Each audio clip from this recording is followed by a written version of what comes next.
HBO's Shaq ended a few weeks ago and was one of the most anticipated sports documentaries since The Last Dance. Throughout the four-part docuseries, fans learned about lesser-known parts of his life and career. How did Shaq break the rules to jumpstart his basketball career? Watch this video to the end to find out. Millionaire Shaquille O'Neal admitted to crossing a line in college solely to achieve greatness. When you look at Shaquille O'Neal's NBA career as a whole, it's hard to see him ever having to fight for playing time. But before he could play in the NBA, the 7'1" center had to prove himself to LSU coach Dale Brown. O'Neal's first year at LSU was hard for him because he didn't know how college worked. Stanley Roberts was a proven center at LSU and O'Neal was having trouble, so he didn't play as much. But when Roberts failed the year as a sophomore, O'Neal got a lot of attention. He also went above and beyond because he wanted to get better and was driven to do so. In the first episode, when O'Neal talked about LSU, he said that he had once crossed the line to get better. The Hall of Famer told the story of how he was inspired by Chris Jackson, a star player at LSU.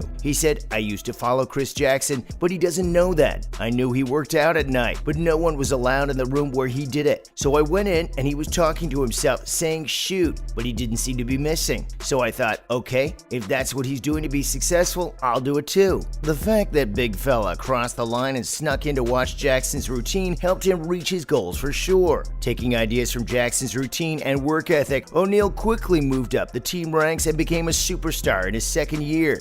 Dale Brown, his coach, said in the same episode, "I don't think I've ever seen a player get better and better and better. I didn't have the slightest doubt that he was going to be famous." O'Neal averaged 21.6 points, 13.5 rebounds, and 1.7 assists in his 3 years at LSU. During those years, he also won 14 individual awards, including SEC Player of the Year twice and AP Player of the Year once. So, the Orlando Magic picked O'Neal with the first overall pick in the 1992 NBA Draft, and the rest, as they say, is history. Shaq's actions, although risky, helped him on his quest to join and become one of the greatest in the NBA. Next, we will talk about athletes whose bad choices ruined their lives. First, Lance Armstrong and Tiger Woods. After beating testicular cancer and becoming an American hero, Lance Armstrong built himself a huge business. The cyclist was the face of the Live Strong movement, and everyone wore a yellow rubber band around their wrist in his honor. Armstrong was accused of doping to get an advantage over his rivals. For a long time, there was no proof that Armstrong had ever used PED. Armstrong didn't finally say that he had used drugs over the years until 2013. While Armstrong was the best cyclist in the world, many people said he was cheating. His own teammates said they saw him put drugs into his body to help him perform better. Lance didn't back down from his denial, even if it cost other athletes their careers. He did this to protect his own name. Lance finally came clean about cheating during an interview with Oprah Winfrey. Armstrong is still defending himself in court against lawsuits from competitors and company. Another athlete that made a terrible mistake was the legendary Tiger Woods. Tiger was on track to be the best golfer of all time, had a beautiful wife and kids, and endorsement deals with AT&T, Gillette, and Gatorade worth millions of dollars. Woods seemed to lose everything in the middle of the night in November 2009 when he left his Miami home in his Cadillac Escalade after hearing that his wife was cheating on him.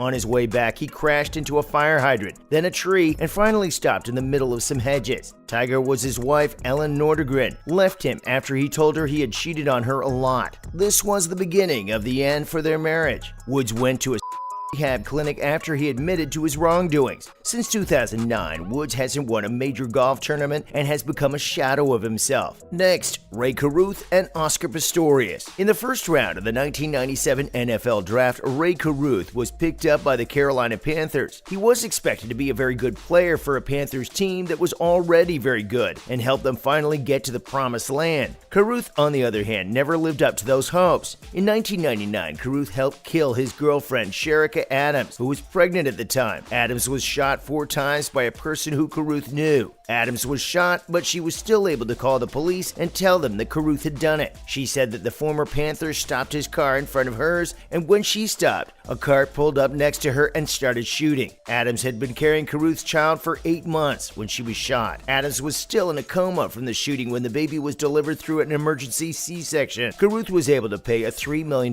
bail, but he had to promise to turn himself in if his child or Adams died first. Adams passed away in December 1999, and Carruth ran away from the police. He was found hiding in the trunk of a car in front of a motel the next day. He also had $3,900 in cash, bottles of his urine, extra clothes, candy bars, and a cell phone in the trunk with him. Carruth was given a prison sentence of 18 to 24 years for his part in the terrible crime. The tale of Oscar Pistorius is truly remarkable in the annals of Olympic competition. In spite of the fact that his legs had to be amputated below the knees when he was only 11 months old, he went on to become a sprinter. Because he had won 6 gold medals across 3 different Olympic competitions, he was revered throughout his native South Africa as a national hero. When Pistorius accidentally shot and killed his girlfriend, the South African model Reeve Steenkamp, on Valentine's Day in 2013, his life was forever altered. Pistorius claims that it was an accident and that he shot Steenkamp 4 times from behind a bathroom door because he thought she was a burglar. However, he did admit that he shot her. In 2014, he was found guilty of being partially responsible for a person's passing and was sentenced to 5 years in prison as a result of the conviction. He served only 1 year of his sentence behind bars. In the interim, before his retrial, he is currently being held under house arrest. The courts dismissed the charge that he was responsible for the death of another person, and he is now being tried for murder. Should he be found guilty, he faces the possibility of receiving an additional 15 years of incarceration. Now for O.J. Simpson. After a famous NFL career and a successful move into TV and movies, O.J. Simpson had the whole world in his hands. Simpson was charged with and tried for killing his wife Nicole and her friend Ronald Goldman. This made his life significantly worse.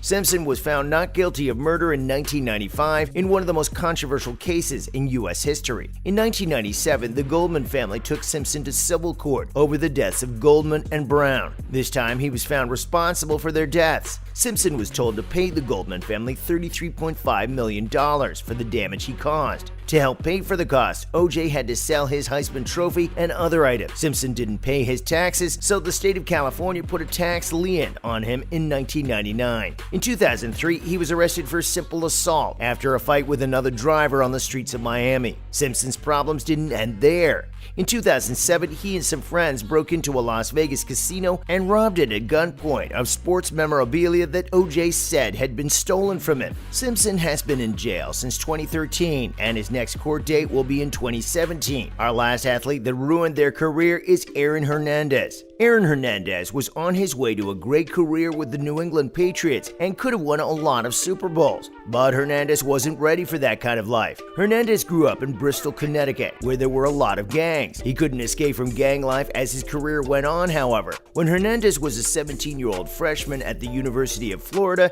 he got drunk at a restaurant and refused to pay his bill. This was the first time he got in trouble with the law. When the restaurant manager took him outside, Hernandez punched the man in the side of the head and broke his eardrum. In 2007, Hernandez was involved in a shooting that hurt 3 men who were stopped at a red light. Hernandez was found to be the shooter, but his lawyers were able to keep him from being charged with a crime at the time. In 2013, after Hernandez was charged with killing semi-pro football player Odin Lloyd, the Patriots officially let him go. In 2015, Hernandez was found guilty of first-degree murder, which in Massachusetts means he will spend the rest of his life in prison without the chance of parole. Since the verdict in the Lloyd case, Hernandez has been charged with 2 other crimes, one for trying to kill someone and one for trying to scare a witness. Hernandez will probably spend the rest of his life in prison, which is sad because he is only 26 years old. Unfortunately, that's all the time we had for today. Would you take the same risks as Shaq to achieve your dreams? Comment below. Thanks for sticking with us till the very end.